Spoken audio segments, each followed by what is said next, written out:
فرض کنید این بطری شمایید و حالتون خوبه، روزتون رو شروع میکنید و اولین جمله منفیتون رو از طرف اعضای خانوادتون میشنوید.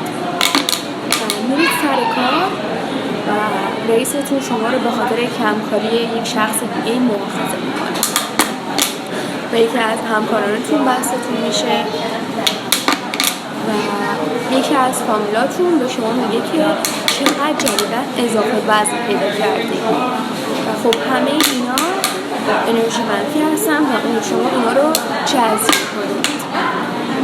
هر کاری میکنید، میرید خونه هر کار میکنید، سعی میکنید که حالتون اینجوری دقت کنید. مهم نیست که شما چی کار میکنید تا حالتون بهتر بشه.